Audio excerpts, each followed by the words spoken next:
qëndrimi i hapur i Mamdanit ndaj çështjes palestineze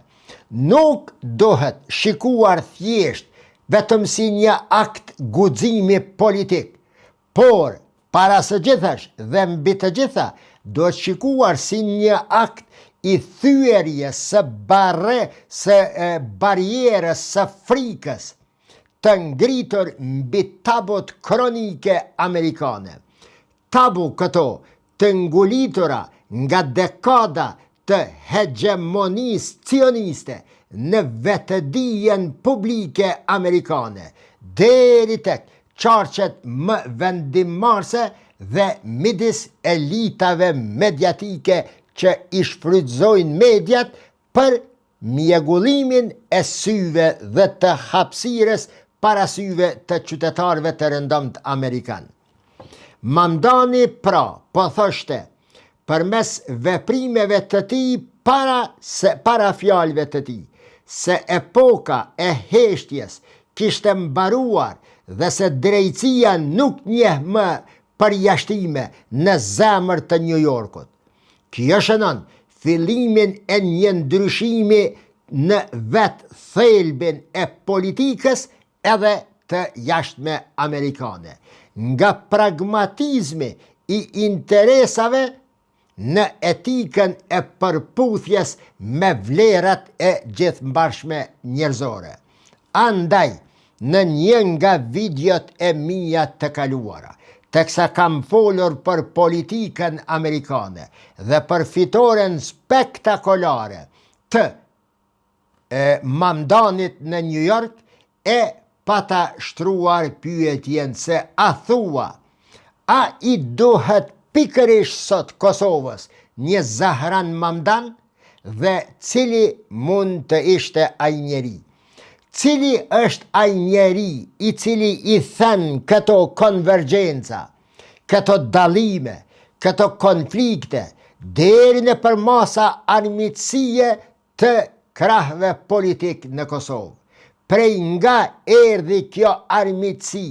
midis partive politike në Kosovë, kur bijtë e këtyre partive, udhëhecit e këtyre partive, deri para 15 e 20 vjete, ndoshta kanë qenë të barabartë, të përbashkët, duke luftuar në një batalion kundër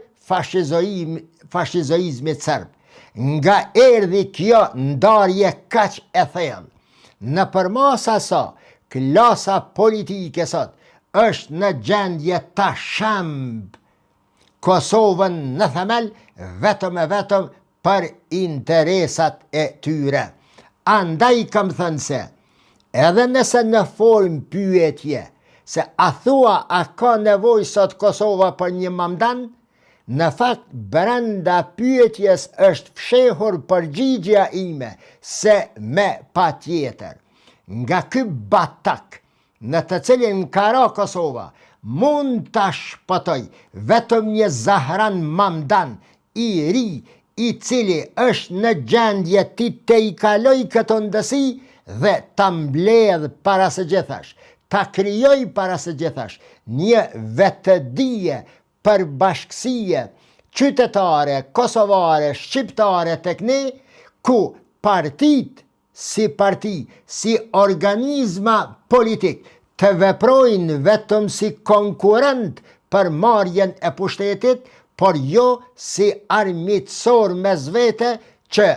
si rezultat i kësaj armiqësie ta shembin shtetin e Kosovës, të cilin të gjithë së bashku e kanë dhe e kemi ndërtuar. Ngjitur me këtë, apo më mirë të them, kthyer në temë, ardhja e Mamdanit në kryet të New Yorkut shënon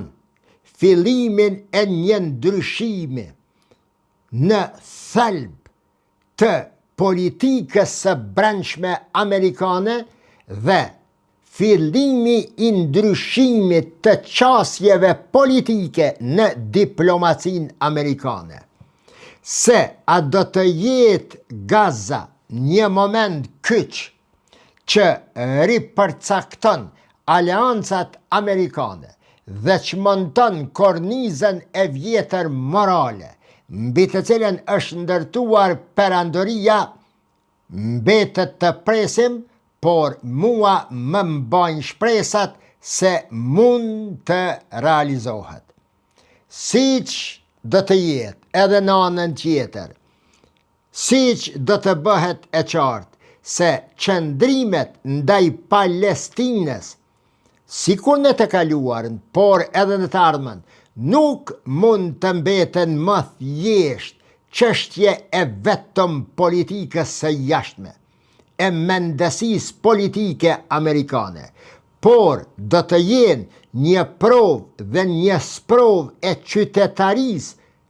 e qytetarëve, e moralit të qytetarisë amerikane brenda Shteteve të Bashkuara të Amerikës. Amerika dohet ose t'i përmbahet vlerave të saj të deklaruara, ose të përjetësoj shkëputjen historike midis retorikës së saj dhe praktikave të cilat tani është duke i vepruar. Në këtë kontekst, unë mendoj se roli i forcave të ndryshme aktive brenda Amerikës, nga punëtorët, studentët, profesorët universitarë, emigrantët dhe klasat e mesme, deri tek periferit e marginalizuara të shoqërisë, janë thelbësore në nxitjen dhe forcimin e kësaj vetëdije të re, përmes një angazhimi organik dhe të qëndrueshëm, duke krijuar kështu një themel të fortë moral në politikën e ardhshme amerikane. Paragrafin e fundit, këto 10 fjalit e fundit, përktheni lirisht dhe tekstualisht edhe për gjendjen në Kosovë dhe për politikën kosovare. Transformimi aktual nuk është më vetëm një vijë kalimtare, proteste, apo një val e tillë, por është një ristrukturim i thellë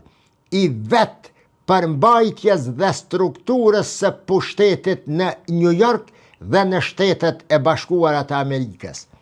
Brezi i ri në Amerikë, që udhëheq këtë dinamik, ka kaluar nga një kulturë e britmave në rrugë në një kulturë veprimi të drejt për drejt brenda institucioneve të Kosovës. Njëjtë kështu ka ardhur koha që edhe në Kosovë të lind një zë vegjelie, i cili zë nga britma që i bën në media, në rrjete sociale dhe në për rrugë, këto britma t'i shndroj si organizma udhëheqës popullor, jo populist, popullor brenda institucioneve politike të shtetit. Kosovës sot i dohet një fuqi politike e cila është e aftë dhe e gatshme,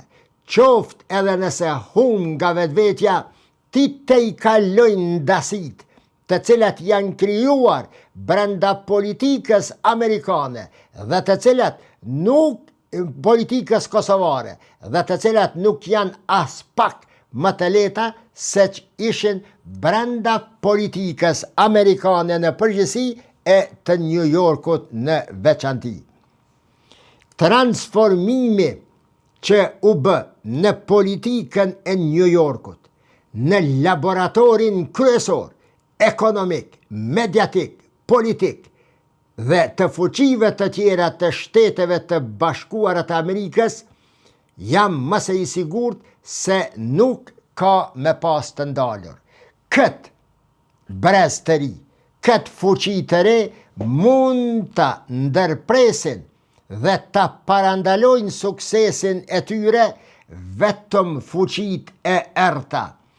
të transformuara dhe të proklamuara në përmes medjave, të cilat media do të mundohen të ruajnë status quo-n e kaluar dhe të shembin ëndrrën e re amerikane. Midis Amerikës së vjetër dhe Amerikës së Re sot përplasen dy legitimitete. Legitimiteti i paras dhe medjas dhe legitimiteti i ndërgjegjes dhe i së vërtetës. Mediat dominuse dhe korporatat e mëdha po i rezistojnë vazhdimisht këtij transformimi me gjithë fuqitë e tyre që i posedojnë. Po përballen me një kundërshtar të ri, të padefinuar gjuhësisht e as politikisht deri më tani, dhe po mundohet që këtë kundërshtar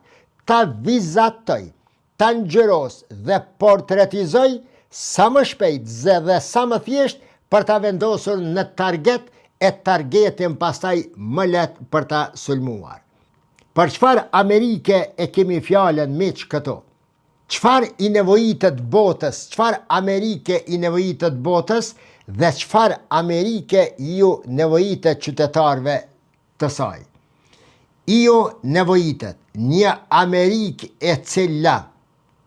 sa hat e dakik ka fol për vlerat demokratike,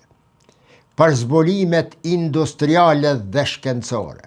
për të drejtat e njeriut, një Amerikë e cila, megjithëse her pas here ka të drejtë të përdori mjetet dhe gjuhën konkuruese me fuqit e tjera që po mugullojnë në botë, e sidomos Kina dhe Rusia, megjithatë edhe në këtë betejë botës i nevojitet, paraprakisht qytetarëve të saj, i nevojitet një Amerikë e cila politikat e saj kryesore i vendos mbi themelet mbi të cilat është proklamuar dhe trumpetuar ndërtimi i Shteteve të Bashkuara të Amerikës. Zgjedhja e Zahran Mamdanit, për mua, e përsëris, është ngjarja më spektakolare, më e rëndësishmja dhe më e çuditshmja, natyrisht edhe më e papritura që ka ndodhur në dekadat e fundit në Shtetet e Bashkuara të Amerikës. Zgjedhja e Mamdanit nuk ishte thjesht një ngjarje e normale, politike, por ishte një tablo që pasqyronte realitetin amerikan në një moment konfrontimi që po e grynte dhe shkatronte nga brenda Amerikën. Ishte një moment llogaridhënie midis Amerikës si fuqi dhe Amerikës si ndërgjegje, e këtë të fundit e dua më së shumti. Dhe për fund të kësaj video, unë mendoj se nëse ka ndonjë njeri i cili jep shpresa për ndryshimin e Amerikës dhe për quarjen përpara të jetës së Amerikës, mund të jetë vetëm një njeri i cili del nga një brez dhe është bir i një brezi të cilin e përshkrova përgjatë këtyre minutave në videon që po e ndaj tani me ju. Më mban shpresa se Amerika do ta ketë fuqin, vegjelia amerikane, e sidomos brezi i ri, që nuk pajtohet me politikat e brezit të kaluar, e ka fuqin që edhe më tutje ta çoj Amerikën përpara. Në të kundërtën, më shumë se cila do fuqi armiqësore nga jashtë, Amerika do ta shkatërrojë vetveten më së shumti nga brenda. Natën e mirë.